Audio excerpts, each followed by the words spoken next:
shakeup.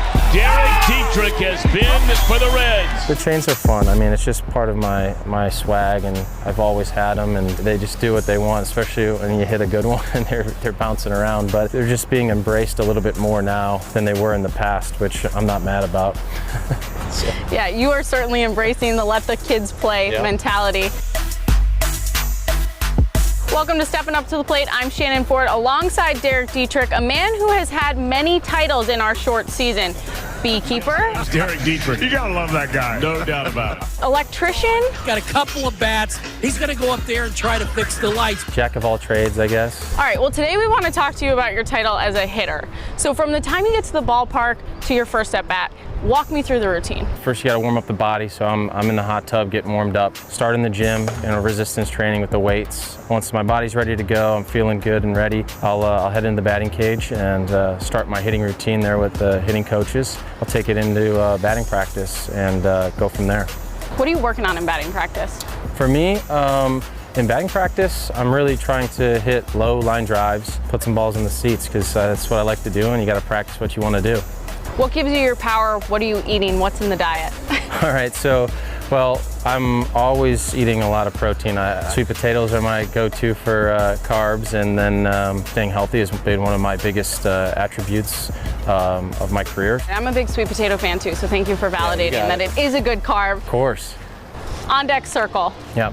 What are you doing? What's the first thing you do when you step into that on deck circle? All right, well, I see you have the pine tar, so this is the dark red stick. I think it's the player's choice. It's the stickiest. I go right on the handle. Some guys, will put it up higher here by the label, but I go straight on the handle. And then for me, it's just about getting the timing of the pitcher as early as I can. Hitting is all about timing, so the earlier I can start timing the pitcher, the better. What happens if you have a fan heckling you while you're trying to work on that timing? I like to have a good time with the fans, especially here at home. It's worse obviously when you're on the road and then they're really heckling you in the wrong ways. We play the game and we get to do what we do because people come and watch us and support us, so it's all part of it. All right, before we actually get to the batter's box, you're walking up, walk-up song. How do you pick it? For me, you know what?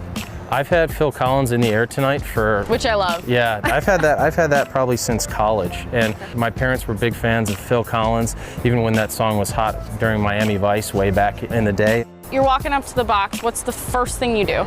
I always make the sign of the cross because I'm blessed to play this game for my grandfather, and it just kind of helps keep me grounded. I'll get in the box and then being comfortable and having a good base. So you want to make sure you're solid in the box. Look out there and start intimidating the pitcher. But yeah, I mean, so it kind of goes with something like that. I've noticed that you put your left foot in first and you really dig it in, and then you kind of take a step out, and then the right foot comes in, but nothing goes in the box until the left foot is in there. Why do you do that? Because like the left foot is the base. When I make my move, it's a little bit of a rock back and a lift. I want to get back and then get right back to about 50-50 when I land in my stride. Bats pointed up to the sky, something like a 45-degree angle, and then that allows me to work on top of any pitch from away, up and away, to down and in where the lefties like it. How do you decide on your batting stance? Did you try to emulate another players when you were younger? My grandfather, Steve Demeter, when he was in baseball a long time, he just let me do what was natural to me. Same thing with my dad, who was there a lot.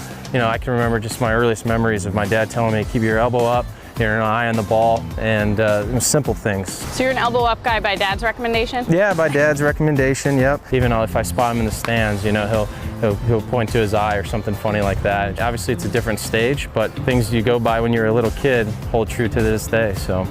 What about the grip on your bat? Did that come as naturally to you as your batting stance? What you'll call your top hand is very important for me. I might even old time it and split grip a little bit, where I'll actually have a little space in between my hands, and that's kind of out of the ordinary, and it incorporates my top hand a little bit more so I can really control and direct the barrel to the ball. I've also noticed that you really spin the bat above your head right until this last second when you're going to swing. Why do you do that? It's just a rhythm thing for me. It's just kind of like keeping the rhythm, so that way when he goes, then I can make my move and then boom, get to my spot. So hopefully I'm hitting into those red seats.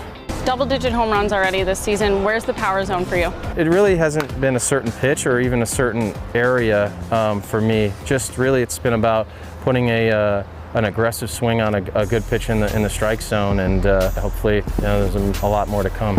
And Dietrich.